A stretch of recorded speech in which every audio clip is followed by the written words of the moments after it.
Hello my viewers, welcome back to the channel. But if you're tired, you know what this video is about. We have Daredevil episode 7 of season 2 review. A very crazy episode, of course. We've seen that Karen is, of course, in jail. She was going to get prosecuted. And the court scene was very good as well. You know, Kirsten and them had a good plan. You know, Matt revealing himself back to the public, being alive, of course. Like that. We already knew he was alive, but you know, the public didn't know. They thought he was missing a long time, so he returned. That was a good way for them to kind of turn the tides on thing. And you know, they had to get the case thing fully going like that. And the governor did call for the suspension of Kingpin as well. And we kind of figured that they were going to send an assassin to try to take her out. And Pondexter, you know, he said the favor that Matt asked him for. He said, "You see, you want to do something to right your wrongs. Want to do something? You say you want to bring balance." Like that, he said, "I got one thing to do for you." And like he went out there, I guess, to be like the bodyguard, basically protect the governor from the assassination attempt, and he did. So that was cool to see right there. You know, even though Bullseye's still evil, like he mentioned, he said, "Hey, I hate you." He said, "I hate you." He said, "I hate you." He said, "Part of me want to kill you, but the other part of me want to forgive you." Like that as well too. So like I mentioned before, it's always cool when they have Daredevil, when they use his religion like that. You know, him being Catholic like that, battling from both sides like that as well. That was very cool. We did see Jessica Jones, of course, in this episode too. We seen her them back on the rooftop like that, talking about different things when she pulled up on Charles as well. And you know, he was saying that I'm the only person that has the connection to keep you connected and contacted with Luke. I think he said Luke is overseas, he's doing some work, so you don't have to do it like that. So I guess Luke was one of the people they brought the powers and stuff like that to go do some of that bidding and stuff like that he had to do. So we'll probably see Luke Cage eventually. I know they said that they're supposed to be coming back next season, so we'll probably see him next year when Daredevil Born Again season 3 drops. That'd be very cool to see Luke Cage and Iron Fist and all those individuals, the Defenders, back together. And Jessica Jones did appear at the end too as well. You know, when Matt was praying in the church as well, she appeared back. At first she said she was leaving as well. And they're like, "The city needs you, Jessica." Like that. She's like, "I heard that before," like that. And you know, she was like saying she gotta get back home. But I guess she came back to help like that. You know. Just like last time with them Defenders, where you're fighting the hand, but you're about to leave and all that stuff like that. They all came back together. Like that, they finished the last fight. And we also see, of course, Mahoney. He's back too as well. Like that, Britt Mahoney, like that. We seen him back. I know they mentioned that I know the actor mentioned that he was coming back for this season. So he came back like that. It was very cool to see him too. He's back in the mix too and back in the loop. And it was pretty cool seeing him like that. So I think last time we seen him was on Daredevil. Like Daredevil season 3 on the Netflix one, he arrested Kingpin. That was like many years back, like 5, 6, 7 years back.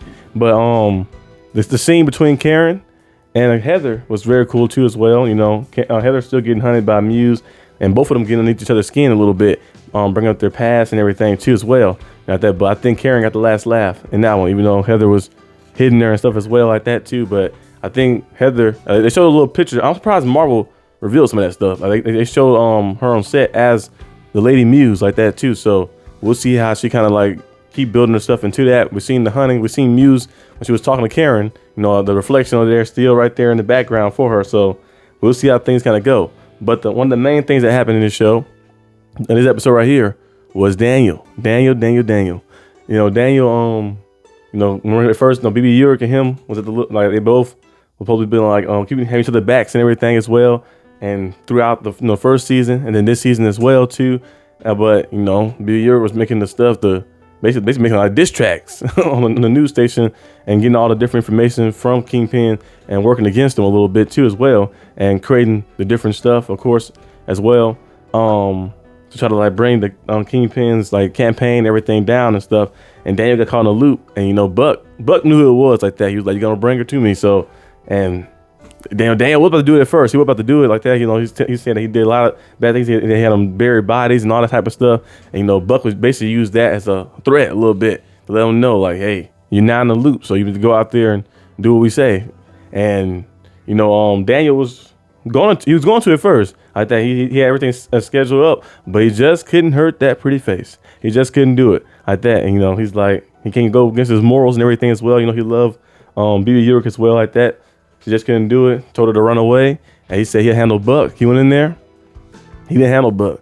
Buck beat the hell out of him. Like he was beating the crap out of him. Yeah, headbutt at first. You already know somebody crazy when they headbutt you like that. They're not afraid to just use the head to headbutt you. And then he started beating him. He told him hey, give me where she at? Give me her location up. And he didn't want to do it. He gave a little final speech as well. While they were showing Matt praying, and while they were showing Kingpin as well too on the bed, sitting on Vanessa's side, all that stuff. And then, pow! Daniel's dead. Daniel got murdered on the show. So Daniel, I thought he was gonna get murdered last episode at first when it was like the episode on not the last one, but the one I think it was episode. I think that was episode 6, right? No, 5. Episode 5, and they was like he was bringing him out there at the buzzsaw and stuff, but that was like a threat. But this time he killed him like that. So Daniel's dead. You know, yeah, he was a cool character to see, but he got himself caught up in a little mess and a little loop, and yeah, got himself murked. So yeah, I don't think we're gonna have that meme going around when they always show like the person versus somebody. It's like Kingpin versus Doctor. It's like 20-second video. I don't think we're gonna have Buck versus Daniel. It'll be like a 50-second video of him just beating them up. The lopsided fights in the Daredevil show. Always funny when they show those memes. But yeah, Daniel got. So yeah, we'll see how things kind of shape out. For next episode, I think it'll be a final little ongoing battle. They tried to assassinate Kirsten in the garage as well, the anti-vigilante task force.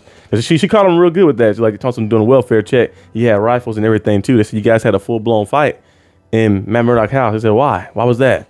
I think Kingpin sent them there to kill him, but they were trying to make it seem like they was like always there helping. We was there searching for him and stuff. But I was like, nah. That don't add up, and the governor's seen that too as well. So the suspension is probably gonna happen. Cause we did see on Spider-Man trailer, they showed they had the other mayor, I think the deputy mayor. I think she was the deputy mayor. The one lady that's there with him, I think they had her as the mayor. I thought she was giving Spider-Man the key to the city. So that means most likely Kingpin was suspended, or he might not be mayor as well like that. So we'll see. We'll see how things go. Spider-Man does come out in July. So once Daredevil ends, we have one last kill with Frank Castle. Like they Punisher, and then we're gonna have the Spider-Man movie and some other stuff as well.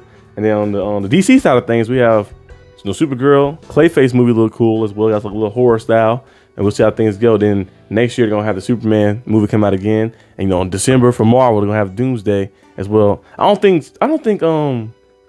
Spider-Man is gonna be in Doomsday. And of course Daredevil. No, I don't think the street level heroes are gonna be in Doomsday. I feel like it's gonna be a little different type of style. I think like initially, but then maybe eventually they come to the loop. I'm not gonna see. I don't know, the cartoons used to have like they're doing fight different things, but I don't know like them seeing like you see Daredevil fighting like an alien or something, fighting Dr. Doom. I don't know how that would work, but we'll see how things go and how they kind of like build things up. But that's all I have to this video. I'll see you guys next time on the channel, which will be tomorrow for the Dynamite review. Peace out.